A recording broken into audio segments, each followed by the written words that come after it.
രാത്രി ഏകദേശം 8 മണിയോടുകൂടി സേലത്ത് നിന്നും ചെന്നൈ എഗ്മോറിലേക്കുള്ള എക്സ്പ്രസ് ട്രെയിൻ പ്ലാറ്റ്ഫോമിൽ കിടക്കുകയായിരുന്നു. പോലീസ് ഉദ്യോഗസ്ഥർ ചേർന്ന് പാഴ്സൽ വാഗണിലേക്ക് തടികൊണ്ടുള്ള കുറെ പെട്ടികൾ നിറയ്ക്കുകയാണ്. പെട്ടികൾ നിറച്ചു കഴിഞ്ഞതോടുകൂടി സീൽ ചെയ്ത് വാഗൺ മുഴുവൻ ക്ലോസ് ചെയ്യുകയും ചെയ്തു.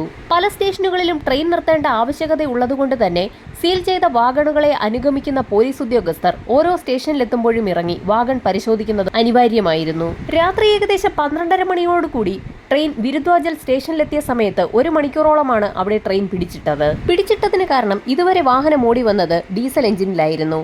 ഇനി അത് ഇലക്ട്രിക് എഞ്ചിനിലേക്ക് മാറ്റുന്നതിന് വേണ്ടിയാണ് ട്രെയിൻ അവിടെ പിടിച്ചിട്ടത്. ആ സ്റ്റേഷനിലെത്തിയപ്പോഴും പോലീസ് സംഘം പതിവ് പോലെ തന്നെ സീൽ ചെയ്ത വാഗൺ പരിശോധിച്ചു. പിന്നീട് യാത്ര തുടർന്ന് വെളുപ്പിന് ഏകദേശം 3:45 മണിയോടുകൂടി ചെന്നൈ സ്റ്റേഷനിലെത്തി. സീൽ ചെയ്ത വാഗൺ പോലീസ് സംഘത്തിന്റെ അകമ്പടിയോടുകൂടി ചെന്നൈയിലേക്ക് കൊണ്ടുപോകുന്നതിന് ഒരു കാരണമുണ്ടായിരുന്നു. ആ വാഗണിനുള്ളിൽ ഇന്ത്യൻ ഓവർസീസ് ബാങ്കിന്റെ സേലം ശാഖയിൽ കളക്ട് ചെയ്തിട്ടുള്ള 342 കോടി രൂപയായിരുന്നു ഉണ്ടായിരുന്നത്. പഴക്കമുള്ള നോട്ടുകളായതുകൊണ്ട് തന്നെ റിസർവ് ബാങ്കിന് കൈമാറുന്നതിന് വേണ്ടി കൂടിയായിരുന്നു ചെന്നൈയിലേക്ക് അവ കൊണ്ടുവന്നത്. 3:55 ചെന്നൈ സ്റ്റേഷനിലെത്തിയ ട്രെയിനിൽ നിന്നും നോട്ടുകെട്ടുകൾ അടങ്ങിയ വാഗൺ വേർപെടുത്തി പ്രത്യേക യാർഡിലേക്ക് മാറ്റി. വാഗൺ ഏറ്റുവാങ്ങുന്നതിനായി 11 മണിയോടുകൂടി റിസർവ് ബാങ്കിന്റെ ഉദ്യോഗസ്ഥർ ചെന്നൈ സ്റ്റേഷനിലേക്ക് എത്തി. RBI ഉദ്യോഗസ്ഥരുടെ സാന്നിധ്യത്തിൽ തന്നെ റെയിൽവേ പോലീസ് വാഗണിൽ ഒട്ടിച്ചിട്ടുണ്ടായിരുന്ന സീലുകൾ അഴിച്ചു മാറ്റുകയും വാഗൺ തുറക്കുകയും ചെയ്തു. 226ാമത്തെ പെട്ടിയിൽ തുടങ്ങി 1ാമത്തെ പെട്ടിയിൽ വരെ വരത്തക്ക രീതിയിലാണ് പണം അടുക്കിയിട്ടുണ്ടായിരുന്നത്. പെട്ടികൾ ഓരോന്നായി എണ്ണി പുറത്തേക്കെടുക്കുന്ന സമയത്ത് 14ാമത്തെ പെട്ടി എത്തിയപ്പോഴായിരുന്നു നടുക്കുന്ന ഒരു കാഴ്ച ഉദ്യോഗസ്ഥർ കാണുന്നത്. 14ാമത്തെ പെട്ടി തുറന്നു കിടക്കുകയാണ്. തൊട്ടപ്പുറത്തായി 20ാമത്തെ പെട്ടിയും തുറന്നു കിടക്കുന്ന ഒരു കാഴ്ചയാണ് പിന്നീട് അവർ കണ്ടത്. 20ാമത്തെ പെട്ടിയിൽ നിന്നും 500 രൂപയുടെ 80,000 നോട്ടുകളാണ് കാണാതെയായിട്ടുള്ളത്. ഏകദേശം 4 കോടി രൂപയാണ് കാണാതെയായിരിക്കുന്നത്. 14ാമത്തെ പെട്ടിയിൽ നിന്നാകട്ടെ 500 രൂപയുടെ 35,000 നോട്ടുകൾ മിസ്സിംഗ് ആണ്. ഏകദേശം 5,75 ലക്ഷം രൂപയോളം നഷ്ടമായിരിക്കുകയാണെന്ന് റെയിൽവേ പോലീസിനും RBI ഉദ്യോഗസ്ഥർക്കും മനസ്സിലായി. വാഗണിനുള്ളിൽ എങ്ങനെയാണ് കള്ളൻ കയറിയതെന്ന് സംശയം തോന്നിയ പോലീസ് സംഘം വാഗണിലൂടെ മുൻപോട്ട് നടന്നു. അല്പം ദൂരം പിന്നിട്ട സമയത്തായിരുന്നു ഞെട്ടിക്കുന്ന ഒരു കാഴ്ച അവർ കാണുന്നത്. ആ വാഗണിന് മുകളിലായി 2 അടി നീളത്തിലും വീതിയിലുമായി വലിയൊരു ദ്വാരം ആരോ ഉണ്ടാക്കിയിരിക്കുകയാണ്. ആ ദ്വാരത്തിലൂടെ കള്ളന്മാർ വാഗണിനുള്ളിലേക്ക് ഇറങ്ങി നോട്ടുകെട്ടുകൾ കടത്തിക്കൊണ്ട് പോയിരിക്കുകയാണെന്ന് പോലീസിന് വ്യക്തമായി. വാർത്ത നാടാകെ പരന്നതോടുകൂടി പ്രദേശമാകെ ആളുകളെ കൊണ്ടും റെയിൽവേയുടെ അടക്കമുള്ള ഉദ്യോഗസ്ഥരെ കൊണ്ടും നിറഞ്ഞു. ഓടിക്കൊണ്ടിരുന്ന ട്രെയിനിൽ നിന്നും 5.25 കോടി രൂപ അർദ്ധരാത്രിയോടുകൂടി കളവ് പോയിരിക്കുന്നു എന്നുള്ള വാർത്തയായിരുന്നു നാടാകെ പരന്നത്. പോലീസ് വിവരമറിയിച്ചതിനെ തുടർന്ന് ഫോറൻസിക് സംഘം സംഭവസ്ഥലത്തേക്ക് എത്തുകയും വിശദമായ പരിശോധന നടത്തുകയും ചെയ്തു.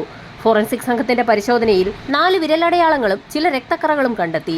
വിദഗ്ധരടങ്ങുന്ന അന്വേഷണ സംഘത്തെ പല ദിക്കിലേക്കും ഉടൻ തന്നെ ഉന്നത ഉദ്യോഗസ്ഥർ അയക്കുകയും ചെയ്തു. സേലത്ത് നിന്നും പുറപ്പെട്ട ട്രെയിൻ ചെന്നൈ വരെ എത്തുന്നതിനിടയിൽ നിരവധി സ്റ്റേഷനുകൾ ഉണ്ടായിരുന്നു. എവിടെ വെച്ചാണ് കൃത്യം നടന്നിരിക്കുന്നതെന്ന് മനസ്സിലാക്കുക എന്നുള്ളതായിരുന്നു പോലീസിന്റെ ആദ്യഘട്ട നടപടി. പെട്ടികൾ കൊണ്ടുവന്ന പാഴ്സൽ വാനിനെ കുറിച്ച് തന്നെ ആദ്യം അന്വേഷിക്കാൻ പോലീസ് സംഘം തീരുമാനിച്ചു. നേരത്തെ കുട്ടി പാഴ്സൽ വാനിൽ ദ്വാരമിട്ടതിന് ശേഷമാണോ അത് കൊണ്ടുവന്നതെന്നുള്ളതായിരുന്നു പോലീസിന്റെ സംശയം. അന്വേഷണ സംഘം അന്വേഷിച്ച് ഒടുവിൽ കേരളത്തിലെത്തി. എറണാകുളത്തെ യാർഡിലായിരുന്നു പാഴ്സൽ വാൻ സർവീസ് ചെയ്തിരിക്കുന്നത്. ആ സ്റ്റേഷനിലുണ്ടായിരുന്ന മുഴുവൻ CCTV വിഷ്വൽസ് കളക്ട് ചെയ്യുകയും എല്ലാ ഉദ്യോഗസ്ഥരെയും തലങ്ങും വിലങ്ങും ചോദ്യം ചെയ്യുകയും ചെയ്തു. ചെന്നൈ പോലീസ് ഉദ്യോഗസ്ഥർ 4 ദിവസമാണ് എറണാകുളത്ത് താമസിച്ച് മുഴുവൻ റെയിൽവേ ഉദ്യോഗസ്ഥരെയും ചോദ്യം ചെയ്തത്. എല്ലാ CCTV വിഷ്വൽസും പരിശോധിച്ച സമയത്ത് ഒരു കാര്യം വ്യക്തമായി. ഇവിടെ നിന്ന് വണ്ടി പുറപ്പെടുന്ന സമയത്ത് ട്രെയിനിന്റെ മുകൾ ഭാഗം ക്ലോസ്ഡ് ആണ്. യാതൊരു വിധത്തിലുള്ള ദ്വാരവും ഉണ്ടായിരുന്നില്ല. എറണാകുളത്ത് വെച്ചല്ല അത്തരത്തിലൊരു ദ്വാരം ഇട്ടിരിക്കുന്നതെന്ന് പോലീസിന് വ്യക്തമായതോടുകൂടി അടുത്ത അന്വേഷണം സേലത്തുള്ള IOB ബാങ്ക് കേന്ദ്രീകരിച്ചായി. IOB ബാങ്കിൽ നിന്ന് 342 കോടി രൂപ റിസർവ് ബാങ്കിലേക്ക് കൊണ്ടുപോകുന്നതറിയാവുന്ന 2 സ്ഥാപനങ്ങൾ, ഒന്ന് റിസർവ് ബാങ്ക് ഓഫ് ഇന്ത്യയും IOB ബാങ്കിന്റെ സേലം ശാഖയുമാണ്. പിന്നെ ഹെഡ് ഓഫീസിനും അറിയാം. അതല്ലാതെ ഡ്യൂട്ടിയിലുള്ള പോലീസുകാർക്ക് പോലും പെട്ടിക്കുള്ളിലുള്ളത് എന്താണെന്ന് അറിയില്ല. അങ്ങനെയെങ്കിൽ ഈ വാർത്ത എവിടെ വെച്ച് എങ്ങനെ ലീക്കായി എന്നുള്ളത് കണ്ടുപിടിക്കേണ്ടത് അനിവാര്യമാണെന്ന് പോലീസിന് മനസ്സിലായി. IOBയിൽ ഉണ്ടായിരുന്ന മുഴുവൻ ഉദ്യോഗസ്ഥരെയും പോലീസ് സംഘം വിശദമായ ചോദ്യം ചെയ്യലിന് വിധേയമാക്കി. അതോടൊപ്പം തന്നെ പണം സൂക്ഷിക്കാനായി 300-ലധികം വരുന്ന തടിപ്പെട്ടികളാണ് ഉണ്ടാക്കിയിരുന്നത്. തടിപ്പെട്ടികൾ ഉണ്ടാക്കിയിട്ടുള്ള കടകൾ കേന്ദ്രീകരിച്ചും പോലീസ് അരിച്ചു പറക്കിയുള്ള അന്വേഷണമാണ് നടത്തിയത്. സേലം മുതൽ ചെന്നൈ വരെയുള്ള എല്ലാ റെയിൽവേ സ്റ്റേഷനുകളും കേന്ദ്രീകരിച്ചുള്ള CCTV ഫൂട്ടേജുകൾ കളക്ട് ചെയ്തതിൽ നിന്നും അവിടെയെങ്ങും തന്നെ ഒരു തരത്തിലുമുള്ള ക്രൈം ആക്ടിവിറ്റീസ് നടന്നിട്ടില്ല എന്നുള്ളത് പോലീസിന് വ്യക്തമായി. അതോടുകൂടി ഓടിക്കൊണ്ടിരിക്കുന്ന ട്രെയിനിൽ വെച്ച് തന്നെയാണ് കൃത്യം നടത്തിയിരിക്കുന്നതെന്ന് പോലീസ് നിഗമനത്തിലെത്തി. അങ്ങനെയെങ്കിൽ ക്രൈം എവിടെ വെച്ചായിരിക്കാം നടന്നിരിക്കുന്നതെന്ന് മനസ്സിലാക്കുന്നതിനായി ഒടുവിൽ സാറ്റലൈറ്റ് പിക്ചേഴ്സ് എടുക്കാൻ തന്നെ പോലീസ് സംഘം തീരുമാനിച്ചു. ആ ഒരു ട്രെയിൻ മാത്രം കേന്ദ്രീകരിച്ച് സാറ്റലൈറ്റ് പിക്ചേഴ്സ് എടുക്കുക എന്നുള്ളത് വളരെ ശ്രമകരമായ ദൗത്യമായിരുന്നു. സാറ്റലൈറ്റ് വിഷ്വലുകൾ പരിശോധിച്ച സമയത്ത് സേലത്ത് നിന്നും ബിരുദ്വാജൽ സ്റ്റേഷന് സമീപം എത്തുന്ന സമയത്ത് ട്രെയിനിന് മുകളിൽ ചില മൂവ്മെന്റ്സുകൾ ഉണ്ടായിട്ടുണ്ട് എന്നുള്ളത് ചെറിയ രീതിയിൽ വ്യക്തമായി കാണാൻ തുടങ്ങി. അന്വേഷണത്തിന് കൂടുതൽ വ്യക്തത വരാൻ തുടങ്ങി. അതോടുകൂടി ട്രെയിനിൽ സഞ്ചരിച്ച വ്യക്തികളിൽ ആരാണ് കളവ് നടത്തിയിരിക്കുന്നതെന്ന് കണ്ടെത്താൻ തീരുമാനിച്ച പോലീസ് സംഘം ആ ട്രെയിനിൽ സഞ്ചരിച്ച മുഴുവൻ ആളുകളുടെയും വിശദമായ ഡീറ്റെയിൽസ് തന്നെ കളക്ട് ചെയ്തു. അവരുമായി ബന്ധപ്പെട്ടിട്ടുള്ള എല്ലാ ഫോൺ നമ്പറുകളും ശേഖരിച്ചു. ഏകദേശം 1 ലക്ഷത്തോളം വരുന്ന ഫോൺ നമ്പറുകളാണ് ഇതിന് മാത്രമായി പോലീസ് സംഘം ശേഖരിച്ചത്. എല്ലാ ഫോണുകളും വിശദമായ പരിശോധനയ്ക്ക് വിധേയമാക്കി. അസ്വാഭാവികമായ രീതിയിൽ ഏതെങ്കിലും ഫോണിലേക്ക് കോളുകൾ വന്നിട്ടുണ്ടോ എന്നറിയുന്നതിന് വേണ്ടിയിട്ടായിരുന്നു സൈബർ സെല്ലുമായി കേന്ദ്രീകരിച്ച് അത്തരത്തിലൊരു അന്വേഷണം നടത്താൻ പോലീസ് തീരുമാനിച്ചത്. അന്വേഷണം ഊർജിതമാക്കിയെങ്കിലും ആ ട്രെയിനിൽ യാത്ര ചെയ്തിട്ടുള്ളവരുടെ മൊബൈൽ ഫോണുകൾ കേന്ദ്രീകരിച്ച് നടത്തിയ അന്വേഷണത്തിൽ പ്രത്യേകിച്ചൊന്നും കണ്ടെത്താൻ പോലീസിന് കഴിഞ്ഞില്ല. അതിൽ നിന്നും ആ യാത്രക്കാർക്ക് ഈ കൊള്ളയുമായി യാതൊരു ബന്ധവുമില്ല എന്ന് പോലീസ് വിലയിരുത്തി. 1 ലക്ഷത്തിൽ പരം വരുന്ന മൊബൈൽ നമ്പറുകൾ കേന്ദ്രീകരിച്ച് നടത്തിയ അന്വേഷണത്തിന്റെ ലിസ്റ്റ് വിശദമായി തന്നെ DSP കൃഷ്ണൻ വായിച്ചു നോക്കുന്നതിനിടയിലായിരുന്നു അദ്ദേഹത്തിന്റെ ശ്രദ്ധയിൽ ചില കാര്യങ്ങൾ പെടുന്നത്. അതിൽ ചില ഫോൺ നമ്പറുകളൊക്കെ മധ്യപ്രദേശിലെ ഗുണ എന്ന ജില്ലയിൽ നിന്നാണെന്ന് അദ്ദേഹത്തിന് മനസ്സിലായി. ഒരുപാട് കള്ളന്മാരും കൊള്ളക്കാരുമൊക്കെ താമസിക്കുന്ന ഒരു സ്ഥലമാണ് മധ്യപ്രദേശിലെ ഗുണ എന്ന ജില്ല. അതുകൊണ്ട് തന്നെ ആ സ്ഥലത്തെക്കുറിച്ച് പോലീസ് സംഘത്തിന് നന്നായി അറിയാമായിരുന്നു. ഗുണ എന്ന സ്ഥലത്ത് താമസിക്കുന്ന വ്യക്തികളൊക്കെ രാജ്യത്തിന്റെ പല സ്ഥലങ്ങളിൽ പോയി കൊള്ള നടത്തിയ ശേഷം തിരികെ പോകാറുണ്ട് എന്നുള്ളത് തന്റെ ക്രൈം റെക്കോർഡുകൾ പരിശോധിക്കുന്നതിനിടയിൽ തന്നെ DSP മനസ്സിലാക്കിയിട്ടുണ്ട്.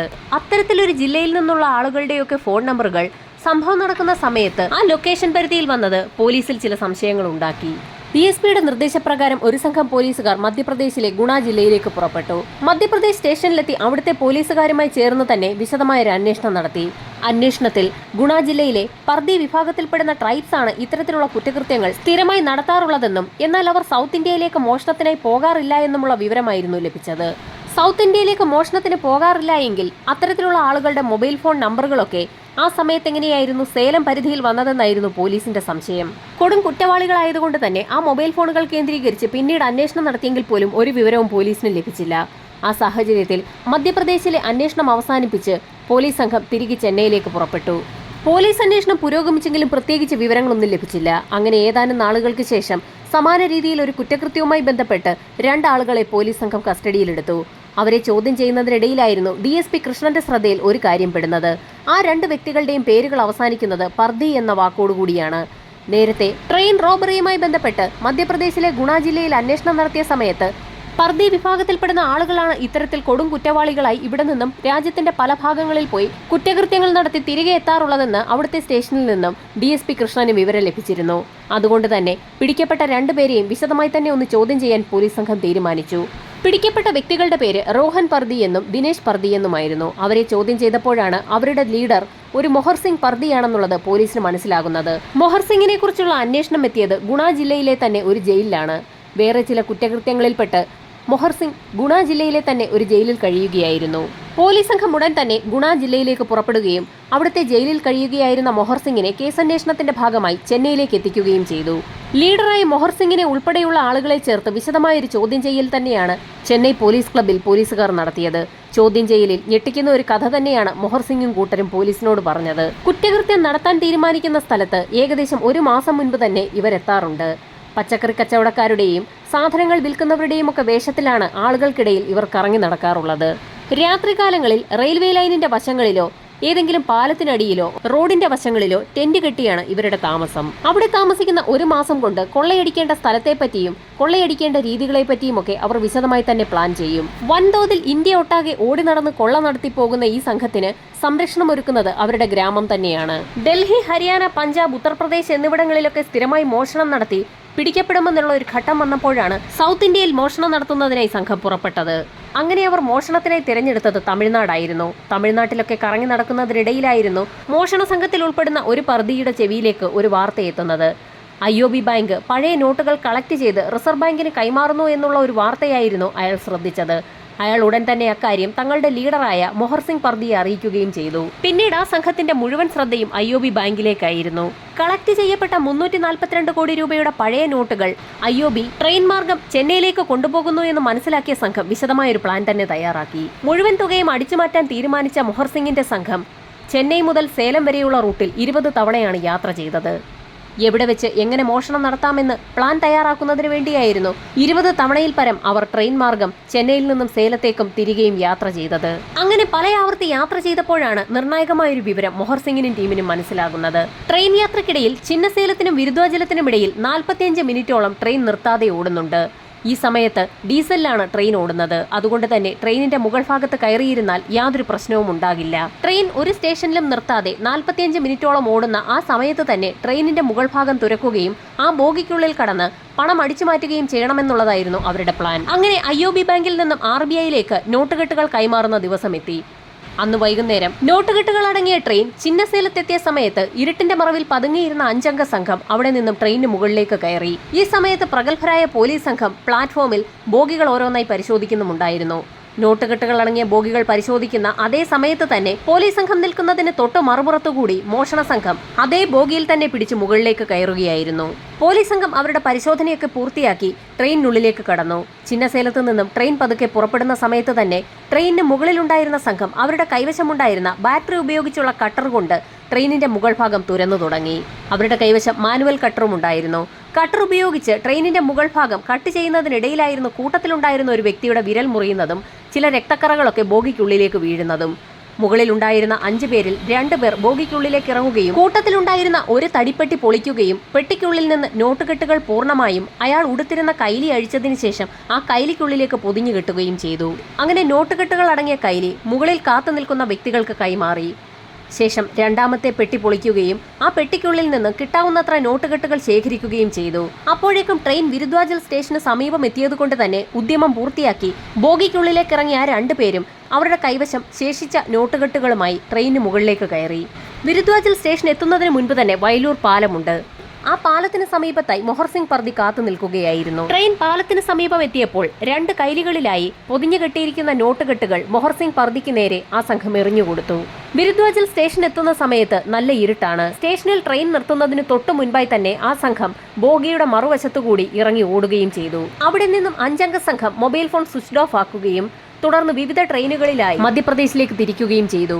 മധ്യപ്രദേശിലെത്തിയ സംഘം അവിടെ നിന്ന് ഒരു ട്രക്ക് വാടകയ്ക്കെടുത്ത് ആ ട്രക്കിലായിരുന്നു പിന്നീട് ഗുണ ജില്ലയിലേക്ക് പോയത്. ഗുണ ജില്ലയിലെത്തിയ സംഘം ആ നോട്ടുകെട്ടുകൾ അവരുടെ ആവശ്യാനുസരണം ചെലവഴിക്കുകയും ചെയ്തു. പഴകിയ നോട്ടുകെട്ടുകൾ നശിപ്പിച്ചു കളയാനുള്ളതായതുകൊണ്ട് തന്നെ IOB അതിന്റെ നമ്പറുകളൊന്നും തന്നെ രേഖപ്പെടുത്തി വെച്ചിട്ടുമുണ്ടായിരുന്നില്ല. പോലീസ് അന്വേഷണത്തിൽ 1 കോടിയിലധികം രൂപ സംഘം ചെലവഴിച്ചതായി ഇപ്പോൾ കണ്ടെത്തിയിരിക്കുകയാണ്.